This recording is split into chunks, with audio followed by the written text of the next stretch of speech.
Chuck Modiano, man, you've been so patient. Come on up to the stage, man. How you doing, brother? Man, thanks so much Chuck, for joining us. I'm doing great, but I'll be doing a lot better when I see those Snoop Dogg-esque pictures. Yes. Listen. I'm doing a whole lot better. Good morning, Chuck. Hey, Chuck, can we get any more volume on your microphone? Because it's a little hard to hear you today. No. I got it. Okay. Oh, wherever you're facing, you're now facing the microphone now. Okay, so let me there it do is. And Chuck got a background now. What's up, Chuck? What's the background? The background's terrible because I normally got the virtual, so I know. Forgive me. No, it's all love, man. I really It's awful. Oh, there it is. Now I can hear you good. Yeah. So that's I put that in, but I want to hear how you all are going to change up your hairstyle. Going back to the previous conversation, I'm very curious to see how that goes. Watch and go.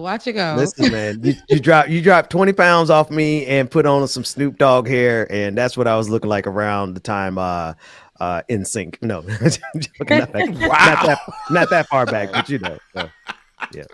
So Chuck, man, I know we're laughing and joking, man, but we got a lot going on, man. And Sure. what's on your radar? What have you been looking into? And you've been boots on the ground for some time now, Right. in that world. There's been a lot going on in the last couple of weeks, really last couple of months. Obviously, we just passed Juneteenth a weekend, so that was both a mix of celebration, but also protests of what we have to do. There was a protest outside the DC jail, the Freedom for All, to have a noise solidarity demonstration to let folks know who are locked up that they're not alone, that people were thinking about them and trying to help get them out. Also, prior to that, there have been ongoing protests in DC outside of Nelly's Sports Bar. And what happened is a young black woman was dragged down a flight of stairs by the security guard, and the ongoing protests are to boycott Nelly's Sports Bar, put them out of business, and there's a long history at that bar of that type of racist behavior. And I think we have footage of now. I have not seen this footage, man. Is this something we need? You haven't seen it? No, it's something we need to show the audience. I mean, Yeah. I think we should, because I'm just, I want you to see how they treat black people, but black women are disregarded, like just treated like trash. Watch her get literally dragged by her braids. Go ahead, man.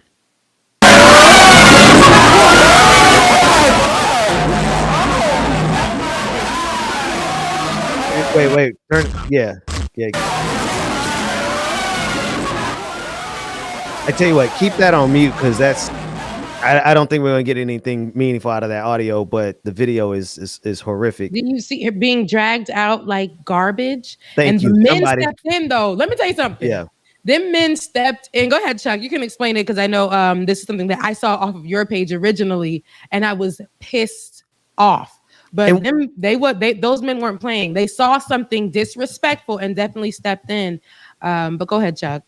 No, I mean, you're right. Those men stepped in, and DC's been stepping in ever since. So the next day, there was a huge protest. So we're going back a week ago. There was a huge protest outside of Nelly's to say, this is unacceptable, absolutely unacceptable. There's a general understanding that this would not have happened to a white woman. Of course not.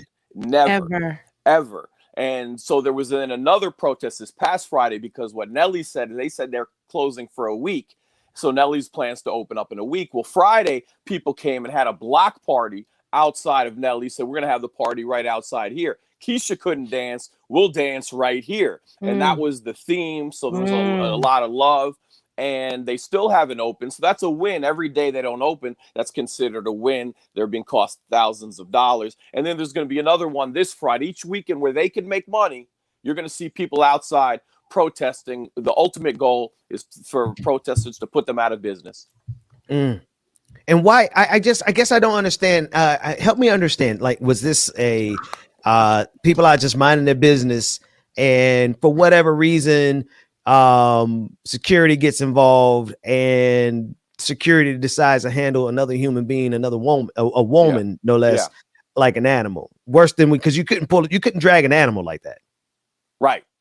And you know, there are differing stories of what happened before, but I think the point of every protest is we don't care what happened before. We have no idea what happened before. It doesn't matter. There's no reason that a black woman should be dragged down the stairs that way. A period. There are people asking to release tapes of what happened, but that DC is also known as Chocolate City. I know you're out down in Atlanta. DC is known as Chocolate City, and this is. I think the background is this is a gay bar, and there are a lot of gay bars that have closed for black people in DC. So there's this place that we can't even be safe anywhere. We can't be safe when we go to have fun after a pandemic in Chocolate City. This is unacceptable. So there's a much larger context that it gets deeper into gentrification and other subjects. Yeah.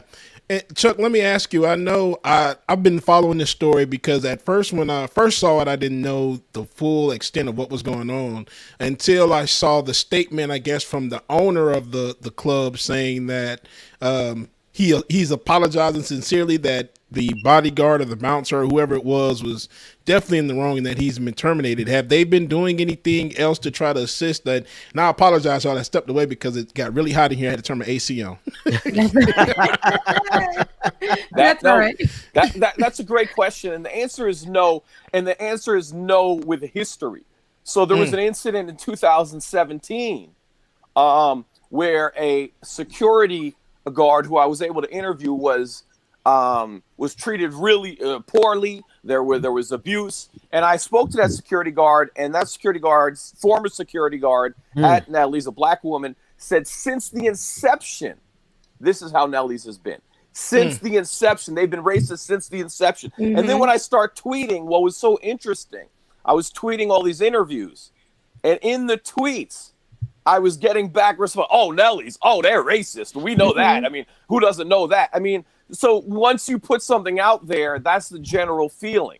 They're racist. No, don't go to that. Don't go to Nellie's. So I think this is maybe broadcasting what many people already know, but maybe not everyone knows, and particularly white people. And you're getting into a lot here because you're getting into it's a gay bar. You're in a black city, a predominantly black city. There's a lot of different dimensions here. And the idea is we have to be able to feel safe and go somewhere right. to feel safe. And those people do not feel safe. The thing is, like you were saying, Chuck, I was going through the comment section too. You know, I be comment surfing. So I was looking at the video and I wanted to see what other people were saying. I saw a few interviews that you had on there associated with it, where one woman was like, I used to work for them, like you were discussing. And she's like, it always has been this way. Like you said, since inception. And every like other black person after that I was hearing speak were like, we've never felt comfortable here. We just come here, but it's never been comfortable. It's always something. And this is not the first incident that has happened to somebody in this way. And now, and I know that they've they said that it's been a few times that they went out there and like, you know, come against the owner. And then I think there was like a Black Lives Matter something in the window or something. Yeah. And that's what got me. I said, so you guys want to say Black Lives Matter, but you guys are known for being racist. So that just shows me too, where they're just using Black Lives Matter as a tag to show solidarity because it's popular and because it's right now they can capitalize off of that. Mm-hmm. But in reality, what we see and what we hear from the people that you've spoken to is that Black lives don't matter. And it never has at this particular location of whatever Nellie's. So that's a perfect point. And there is that Black Lives Matter sign. Many people have talked about that sign. And in fact, some people really want that sign out. Take that sign out. It's a lie, right? But also the other dimension is if you don't care about black gay people, you don't care about gay people. So what happened on Saturday night is someone climbed a flagpole and took the pride flag down. That was one that was there by this bar and took that down very quickly and got rid of it. People who didn't know that. And they took that down to say, this is not a gay bar if black people aren't included in this bar. We're talking with Chuck Modiano. He is a DC-based independent journalist, and we're discussing the incident that took place at Nellie's Sports Bar. And man, you know what's hilarious is I think sometimes we've done the news backwards. Mm. We have always talked about things that happen on a national level and try to force it to be something important to local cities. But what we see now is like what's going on with this sports bar. We see this type of tension all over the country. What we could talk about any specific instance of something happening in this country, like what's happening at Nellie's, and see that type of racial animus and tension between communities playing itself out in all these stories across the country. Absolutely, absolutely, and for that reason, I think local journalism is more important than ever, because only local journalists can tell that story. Whether those local journalists work at an outlet, whether they are independent, we have to get those stories out. Now, they often start to come out like this story with a cell phone camera, and once you have the cell phone camera, then you have a response. But in DC, and I've mentioned this, it's a Washington Post town media-wise. Washington Post runs this town. And if Washington Post doesn't cover a story, if Jeff Bezos, who pays no taxes, does not see a story as particularly newsworthy or covering sustained protests, then, the wider public generally doesn't know about that. So then you have to go into local media to get that story out. Wow. That goes for many places. We have another clip, some more that you brought with you. And actually, no, not another clip. The Juneteenth celebration that you recovered. Tell us about the Juneteenth celebration. Oh, so a lot happened on Juneteenth. DC has a lot of fun. It's a go-go town. And so, whether there's a protest, whether there's a party, there's always go-go happening in the background. And it was a lot of fun. And when you interviewed people, so people were celebrating, but there was a sentiment over and over and over, one that we have all heard, that giving us a federal holiday is not enough. We need some policies attached to this holiday. And in D.C., that's somewhat sensitive as well, because it was just a year ago that we've seen this movie before. Black Lives Matter was painted on the street shortly before protesters were repeatedly gassed on that street, repeatedly hit with rubber bullets on that street, over and over and over in the month of June, over weeks. So there's that feeling, where's the policies? And then in the evening, as I mentioned earlier, there was a protest in solidarity with people in jail, so that everyone could be free, because jail in many ways, mass incarceration in many ways, is the final frontier of slavery, and literally still slavery according to the 13th Amendment. You know what's crazy? We're the world is starting to open up when it comes to the June 19th, June 19th. But when it's starting to open up to the idea of liberated Black people, or Black people celebrating liberation in any form, right? All of the sudden, because like I just said, when it comes to Black folks and the idea, that's popular right now. And right now, Juneteenth is popular. I mean, it's good to see people celebrating with us, like here, it's great to see. But it's also funny because it's like we just passed this holiday as a federal holiday. And here in Georgia, we have Governor Kemp, who said no, state workers won't get paid for it. Like, I'm going to make sure, right? He wants to make sure. Now, we have it where the voter, for voting rights was to protect it. A law to protect it was, pushed down, was rejected. And it's so all of that. It's great to see the celebration. It's great to see all of that. But it mirrors to me like that place, Nellie's. It says like, hey, Black Lives Matter. But then when it's presented and when it's actually, when we hit you with it, when a Black girl, a Black woman comes up in there and you treat it like trash, it shows us that it doesn't matter. And America states that Black Lives Matter, right? They want to pass that federal holiday Juneteenth, but then all of a sudden when they're presented with critical race theory, they're like, hell no, no, we're not doing that. We don't want to do that. We don't want to accept that. We want to do what's popular right now, but that doesn't mean that we really accept you as a Black person or as a Black community or care about your freedom. So this is where, this it frustrates me because I see it symbolically here when I see that girl being dragged out, and then when I see the celebration of Juneteenth, especially in a place like Washington, D.C. Like you said that the Washington Post, which is a powerful media out there, they're going to cover what they want to cover, but they're going to forget to tell the true stories of the people. And they're going to label themselves as unbiased. And that's very American of them to do, because the truth is they are biased. But the truth is we got to be too, because we got to be biased about the stories that we're telling, and that's the true stories. So I'm going to be on the side of the truth. And that's what you do, Chuck Modi. So I thank you so much for that. But I had to just put that out there. It's crazy to see. You're right. You're right. Is it progress or is it pacification? That's the question. Pacification. Exactly. Most definitely. They had to choose which one you're going to have. Either you're going to have Juneteenth or you're going to have critical race theory. So they went with Juneteenth because it was the easier one of the two. Right. We don't even get Juneteenth for real out here. Can't even get it for real. Nothing. Damn, this was an amazing. God, all y'all is this. But no, seriously, on some real stuff, man. Chuck, I appreciate what you do specifically because you have an insistence on bringing to a national stage local voices. Trying.